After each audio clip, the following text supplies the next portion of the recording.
তো নমস্কাৰ বন্ধুসকল, মোৰ ইউটিউব চেনেললৈ আপোনালোকক পুনৰ এবাৰ স্বাগতম জনাইছোঁ অন্য এটা নতুন ভিডিঅ'লৈ। আৰু থাম্বনেইল দেখি আপোনালোকে ইতিমধ্যে গম পাইছে যে ভিডিঅ'টো আজি মই কিহৰ ওপৰত বনাবলৈ গৈ আছোঁ। তো অতি এটা ভাল খবৰ আহিছে যে আসাম পলিটেকনিক মানে যিবিলাকে এডমিশ্যন ল'ম বুলি ভাবিছে আসাম পলিটেকনিকত, গতিকে তেওঁলোকৰ বাবে অনলাইন এপ্লিকেশ্যনৰ যিটো পৰ্টেল সেইটো খোলা গৈছে অলৰেডি। গতিকে আপোনালোকে অনলাইন এপ্লাই কৰিব পাৰে আৰু গোটেই নটিছখন আমি আজি ভিডিঅ'টোত ভালদৰে আলোচনা কৰিম। আহক ভিডিঅ'টো আৰম্ভ কৰোঁ।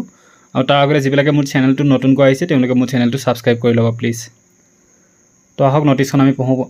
আপোনালোকে ডাইৰেক্ট মই ডেছক্ৰিপশ্যনত লিংকটো দি দিম, তাত ক্লিক কৰাৰ লগে লগে asamkriya.com যিটো এইটো ডাইৰেক্ট লিংকটো আপোনালোকে এনেকৈ শ্ব' কৰিব পাৰিব, ঠিক আছে।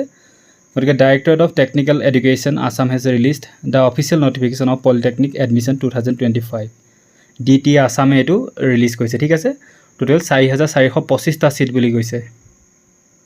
3 diploma in engineering and technology কোৰ্চেছ, ঠিক আছে, 2025 আৰু 2026 বৰ্ষৰ বাবে। টোটেল নাম্বাৰ অফ ছিটছ কিমান কৈছে? 4385টা ছিট আছে বুলি কৈছে। বহুত ছিট আছে, গতিকে ভালদৰে পঢ়ি আপোনালোকে এপ্লাই কৰিব পাৰিব, ঠিক আছে। হেল্পলাইন নম্বৰ এতিয়ালৈ আপডেট দিয়া হোৱা নাই, পিছলৈ দিয়া হ'ব। আৰু অফিচিয়েল ৱেবছাইটটো কি দিছে? https://dtassam.government.in। ইয়াত গৈ আপোনালোকে ইয়াৰ সকলো ডিটেইলছবিলাক চাব পাৰিব বা অনলাইন এপ্লাই কৰিব পাৰিব, ঠিক আছে। তাৰপিছত এলিজিবিলিটি কি লাগিব বুলি কৈছে?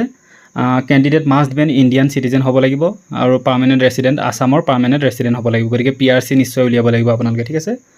আৰু এডুকেশ্যনেল কোৱালিফিকেশ্যন কি লাগিব বুলি কৈছে? Candidate must pass the HSLC or its equivalent examination in single sitting with mathematics and science as compulsory subject.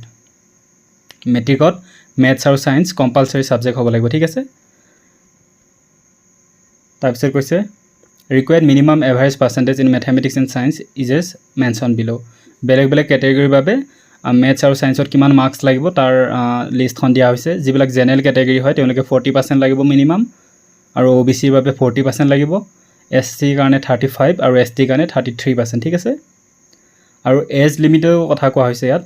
Candidates age must be minimum 16 years age on 31 December 2025। 2025ৰ 31 ডিচেম্বৰলৈ তেওঁলোকৰ বয়স কিমান হ'ব লাগিব? 16 বছৰ হ'ব লাগিব যিজনে এপ্লাই কৰে, ঠিক আছে। আৰু আপাৰ এজৰ কোনো লিমিট নাই বুলি কৈছে। মিনিমাম এজটো এইটোৱে হ'ব লাগিব, 16 বছৰ হ'ব লাগিব 31 ডিচেম্বৰ 2025লৈ, ঠিক আছে। আৰু কি কৈছে? The application fees of Assam polytechnic admission is ₹300।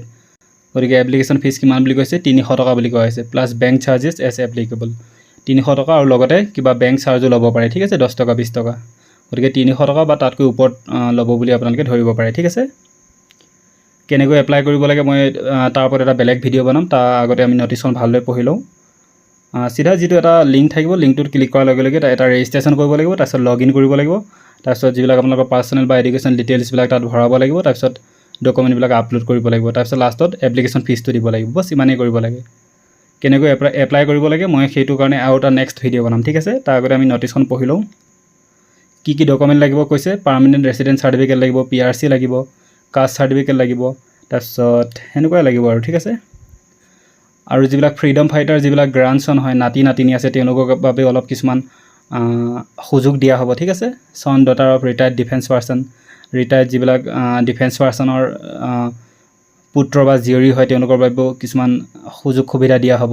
Son daughter of retired defence person ক'লোঁ। Son daughter of central government employees, যিবিলাক চেণ্ট্ৰেল গভৰ্ণমেণ্ট এমপ্লয়ৰ যিবিলাক ছন বা ডটাৰ হয় তেওঁলোকেও কিছুমান সুযোগ পাব। তাৰপিছত ফিজিকেলি হেণ্ডিকেপ্ড যিবিলাক বিশেষভাৱে সক্ষম লোকবিলাকেও পাব কিছুমান সুবিধা, ঠিক আছে। আৰু যিবিলাক ইকনমিকেলি উইকাৰ ছেকশ্যন হয়, EWS যাৰ চাৰ্টিফিকেট আছে তেওঁলোকেও কিছুমান সুবিধা পাব। তেওঁলোকৰ বাবে এইবিলাক কিছুমান অফাৰ দিয়া হ'ব এপ্লিকেশ্যন ফিজত, ঠিক আছে। Starting date of submission of online application 19 May 2025, অৰ্থাৎ যোৱাকালিৰ পৰা আৰম্ভ হৈ গৈছে অনলাইন এপ্লিকেশ্যন ছাবমিট কৰা ডেট, আৰু লাষ্ট কেতিয়ালৈ চলি থাকিব? 7 জুন 2025লৈ, ঠিক আছে। ইয়াত লিংকবিলাক দিয়া হৈছে। তাৰপিছত ক'তনো এক্সাম হ'ব তাৰ গোটেই লিষ্টখন ইয়াত দিয়া হৈছে। আসাম ইঞ্জিনিয়াৰিং ইনষ্টিটিউট চানমাৰী গুৱাহাটীত আছে, তাত এক্সাম চেণ্টাৰ হ'ব। পদ্মশ্ৰী চন্দ্ৰবাবু, এনেকৈ গোটেই লিষ্টখন দিয়া হৈছে, ক'ত দিয়া হৈছে আপোনালোকে চাই ল'ব, বা স্ক্ৰীনশ্বট মাৰি যদি মাৰি ল'ব পাৰে, মই হোল্ড কৰি দিছোঁ। এই গোটেই নটিছখন মই দি দিম আপোনালোকৰ ডেছক্ৰিপশ্যনত, আপোনালোকে চাব পাৰে, ঠিক আছে। আৰু এপ্লাই কৰোঁতে আপোনালোকে যিখন চবতকৈ ওচৰত হয় আপোনালোকৰ যিখন পলিটেকনিক বা যিখন আপোনালোকৰ এক্সাম চেণ্টাৰ সেইখন চিলেক্ট কৰিব, তাৰপিছত বাকীকেইটা অপশ্যন চিলেক্ট কৰিব, ঠিক আছে। অনলাইন এপ্লিকেশ্যন ফৰ্ম এই যিটো লিংকটো আছে তাত ক্লিক কৰাৰ লগে লগে এনেকুৱা এটা পেজ খোলা যাব। তাৰপিছত যিবিলাকে নিউ ৰেজিষ্ট্ৰেশ্যন কৰিব বিচাৰে তেওঁলোকে নিউ ৰেজিষ্ট্ৰেশ্যন কৰিব পাৰে, আৰু যিবিলাকৰ ক্ষমা কৰিব, আৰু যিবিলাকৰ অলৰেডি ৰেজিষ্ট্ৰেশ্যন হৈ আছে তেওঁলোকে এটা লগ ইন অপশ্যন আহিব, চিধা লগ ইনত ক্লিক কৰাৰ লগে লগে বাকী আগন্তুক প্ৰচেছখিনি কৰিব পাৰিব। ঠিক আছে, মই ইয়াৰ এপ্লাই কেনেকৈ কৰিব লাগে মই বেলেগ এটা ভিডিঅ'ৰ জৰিয়তে আপোনালোকক ভালদৰে বুজাই দিম। ঠিক আছে, তো নিউ ৰেজিষ্ট্ৰেশ্যন কৰাৰ লগে লগে এনেকুৱা এটা পেজ খোলা যাব। তাত আপোনালোকে নিজৰ নাম, ডেট অফ বাৰ্থ, ইমেইল, এটা পাছৱৰ্ড বনাব লাগিব, মোবাইল নম্বৰ দিব লাগিব। তাৰপিছত এইটো যি কেপচা আছে কেপচাটো ইয়াত বহাই ৰেজিষ্টাৰ কৰাৰ লগে লগে আপোনাৰ যিটো মোবাইল নম্বৰ বা ইমেইল আইডি তাত আপোনালোকৰ ৰেজিষ্ট্ৰেশ্যন আইডি আৰু পাছৱৰ্ড যাব। তাৰপিছত আপোনালোকে লগ ইন কৰিব পাৰিব। ঠিক আছে, লগ ইন কৰি আপোনালোকে আগন্তুক প্ৰচেছখিনি কৰিব লাগিব। তো ভিডিঅ'টো ভাল লাগিল যদি লাইক আৰু শ্বেয়াৰ কৰিব, আৰু মোৰ চেনেলটোত নতুনকৈ আহিছে যদি ছাবস্ক্ৰাইব কৰি ল'ব এনেকুৱা ধৰণৰ ভিডিঅ' সদায় পাই থাকিবলৈ। ধন্যবাদ। জয় অসম।